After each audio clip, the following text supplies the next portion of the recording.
Hello, my name is Andrea Palmer, and I am the Grants and Compliance Manager for the City of Oxnard's Housing Department, presenting to you the 2024 Annual Action Plan and the amendments to the 2020 Regional Consolidated Plan and the Oxnard Citizen Participation Plan. Just a quick overview of the HUD entitlement programs. Entitlement programs can best be described as non-competitive grants earmarked for local and state jurisdictions that require a plan involving the needs and gaps um, and how of a community and how the funds will be spent. And a quick remark, happy 50th anniversary to the Community Development Block Grant Program, or CDBG for short. The program was enacted in 1974 and implemented in 1975. It is one of the most versatile grants in U.S. history. We also, as the city, receive funds for the Home Investment Partnerships Program and the HEARTH Emergency Solutions Grant Program, both known as Home and ESG, respectively, for short. And all of them are funded by the U.S. Department of Housing and Urban Development, which we will call HUD throughout this presentation. So CDBG, Home, ESG, and HUD, just in case if you hear them in the presentation. In order to receive the entitlement funds, the city must have the following: a 5-year consolidated plan. That's the overarching needs and gaps analysis of the community, an analysis of impediments to furthering fair housing document. It's a companion document to the CON plan, another acronym for the consolidated plan.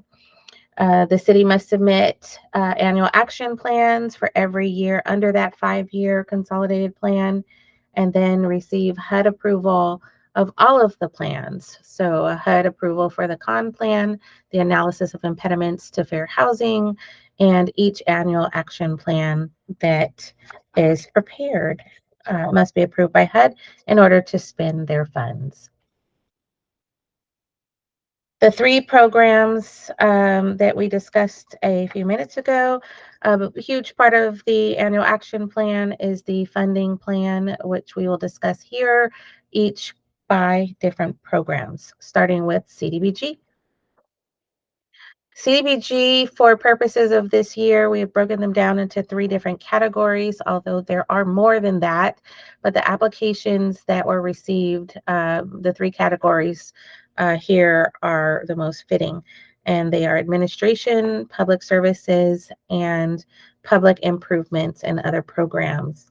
Administration and public services are capped. Administration is capped at 20%. And for purposes of the funding plan, staff has recommended the entire 20%. That is the $462,783 that is on the screen. And then the 15% for the public services, we have calculated and funded each or recommended for funding up to the capped amount. So we'll go through the applications. So bear with me.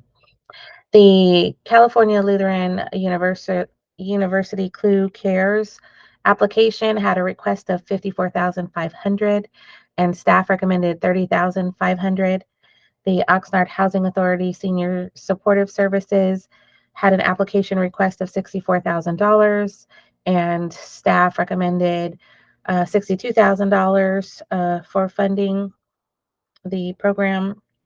The Palm Vista Senior Center had a request of $60,000 and staff is recommending $31,000. The Police Activities League for Youth, it's a youth program.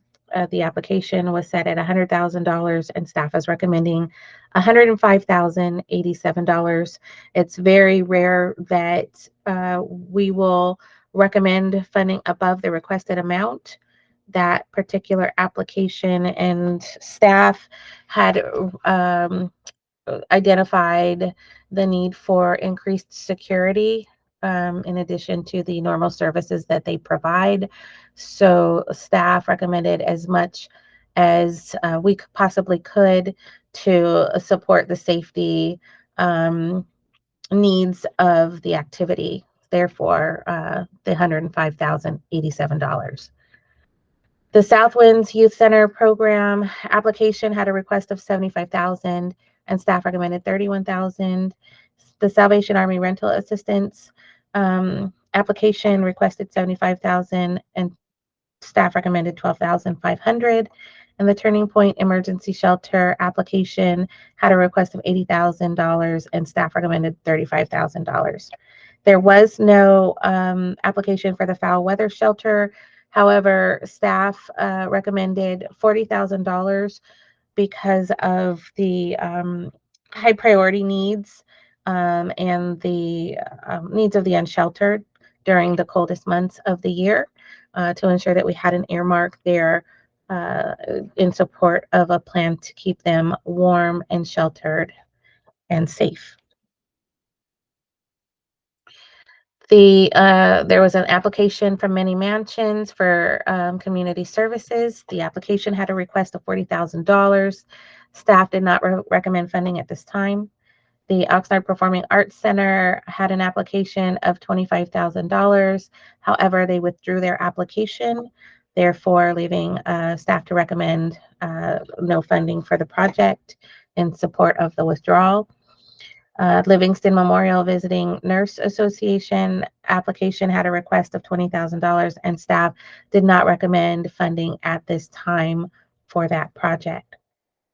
As you can see, there was $593,500 in total requests, and staff recommended $347,087, which is an estimate. Of course, HUD has not provided the final announcement of the allocations at this time, so we are going based upon last year's allocation award from HUD. The next category is public improvements and other activities. The first one is the La Colonia Neighborhood Street Improvements Project by Public Works. The application request was set at $1 million. Staff is recommending to council to fully fund it. The Habitat for Humanity Home Repair Program application had a request of $100,000 and staff is recommending that council approve that at $100,000. And then the balance of the public improvement funds, or the balance of the funds, was placed into the Oxnard Housing Neighborhood Improvements area, which is an internal activity, and that has a balance of $404,047 estimated. This also could potentially go to activities in support of the choice neighborhood grants that I will discuss in the next few in a future slide. There are also the Meta Street Apartments Rehabilitation application that had a request of $180,000. Staff is not recommending that for funding at this time. The Camino del Sol Community Garden had a request of $100,000 and staff is not recommending funds for that at this time. And then the VC CDC Hope to Home Down Payment Assistance Program had an application of request of $400,000, and that was not recommended at this time. However, the Hope to Home Down Payment Assistance Program does have funds from the current year that we are in, which is 2023-24, and the 2022-23. It is a new program. The Affordable Housing Department has historically provided a down payment assistance program, and VCCDC has carried on the program, but the transition took some time to finalize, and now we're at that point. So even though they're not being recommended for funding for the fiscal year 24-25, we as staff are intending to roll over their prior year funds, so the program will continue. So for purposes of the 24-25 year, the recommended total for public improvements and other programs is estimated at 1.5 million. As you can see, the request was 1.7 million. Regardless of what HUD will come back with in terms of a final dollar amount for the city's allocation, this likely exceeds the amount that we will receive from HUD.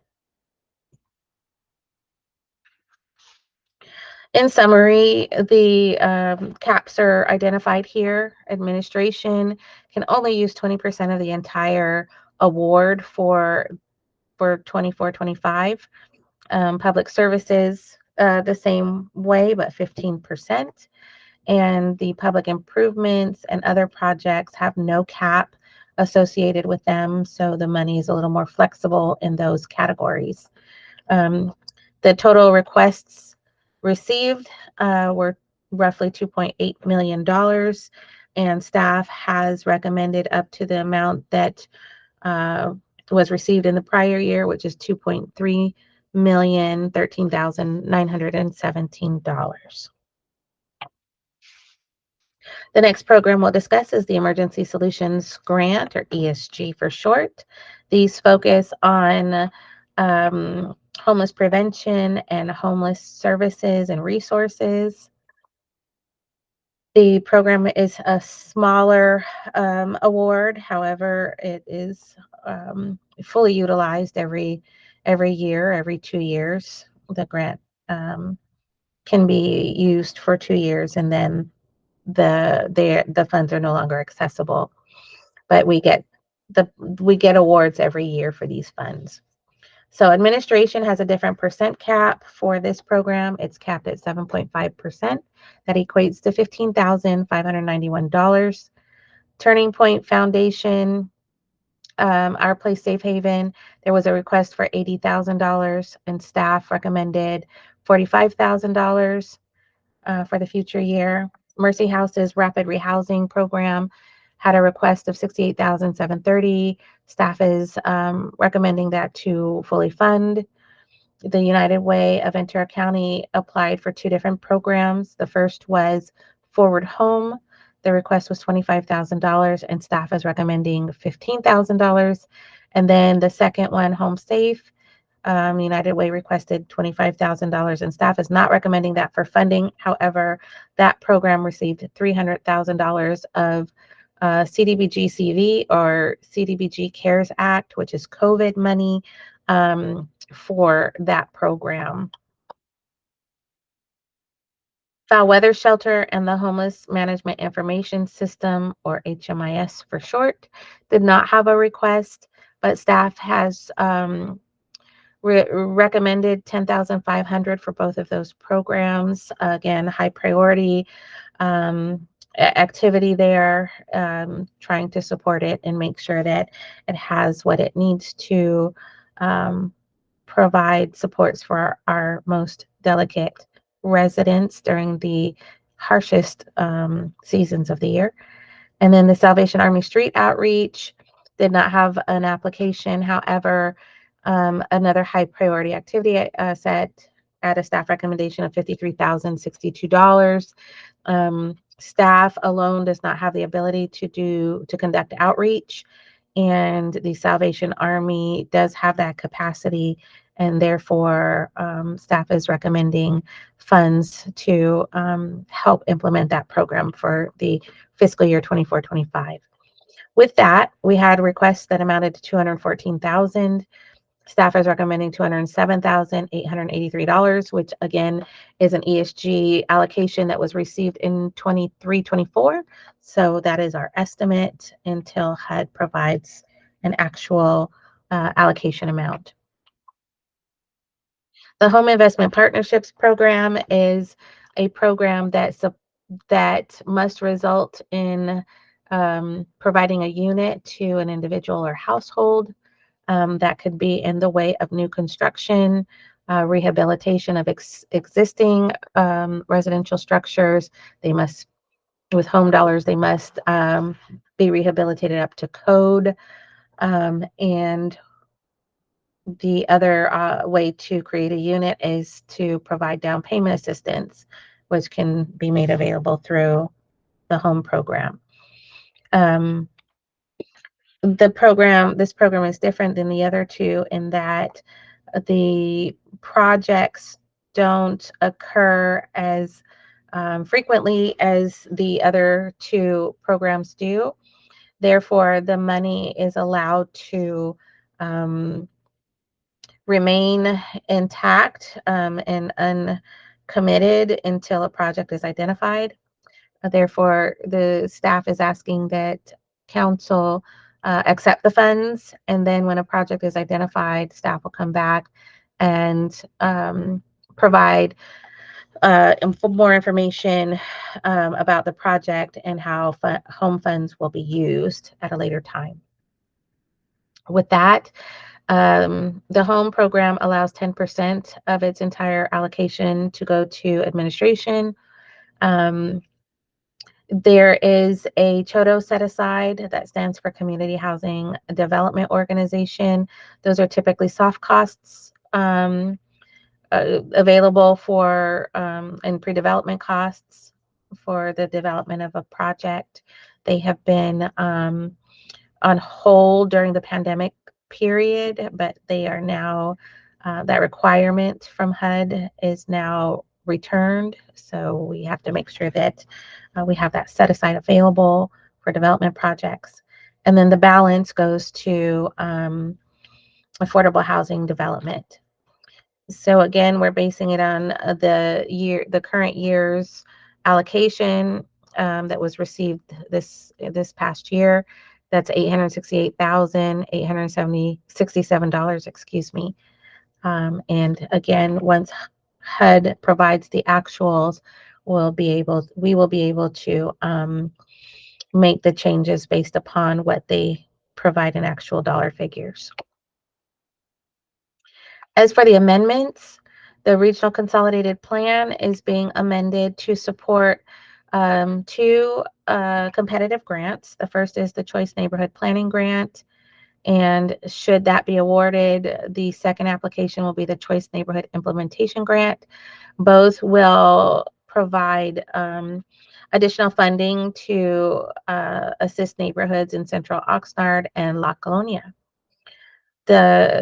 Specifically, the amendments include applying for a $500,000 Choice Neighborhood Planning Grant for the neighborhoods described here. And then if that is awarded, the city's housing department will apply for the Choice Neighborhood Implementation Grant for an award of $50 million. So those two essentially those two activities, and the fact that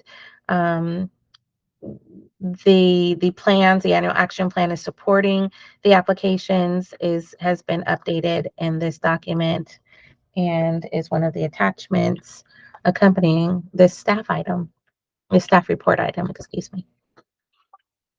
The citizen participation plan amendments, there are revisions to essentially include a better streamlining of what the city's process is to public outreach and the opportunity for the public to comment on these program activities, the annual action plan, the 5-year consolidated plan, and any substantial changes that may happen with any of the 3 programs. The changes are listed here. Most of the changes are listed here. The specific changes are redlined in, I believe, attachment 4 for council and the public's review. Staff is requesting that City Council conduct a U.S. Department of Housing and Urban Development, or HUD, public hearing regarding the fiscal year 24-25 annual action plan with the funding recommendations and the amended regional consolidated plan and citizen participation plan. both amended versions. Approve the fiscal year 24-25 annual action plan with the recommended use of funds for the selected activities that conform with the consolidated plan goals as defined in the Ventura County Regional Consolidated Plan. That's the same as the 2020-2024 Regional Consolidated Plan. They're interchangeable. Approve the changes in the amended 2020 Regional Consolidated Plan and the amended citizen participation plan. Authorize the city manager and his designees to incorporate the final grant allocations into the 2024 annual action plan and authorize the budget appropriations to fund the administration and activities, including the ability to increase or decrease activities funding up to 10% or up to the administrative amount allowed of the administering staff, whichever is greater, for purposes of the estimates that were described earlier in the presentation. Authorize the city manager and his designees to incorporate any recommended changes resulting from the public input to the fiscal year 24 annual action plan, the amended 2020 regional consolidated plan, and the amended citizen participation plan. Authorize the city manager and his designees to execute the required applications, certifications, and other pertinent documents for the submission of these plans to the United States Department of Housing and Urban Development, and authorize the city manager and his designees to execute agreements and sign all agreements for the implementation of the annual action plan, including subrecipient, interdepartmental, and intradepartmental agreements. This concludes my presentation. Thank you for your time and have a wonderful rest of your day.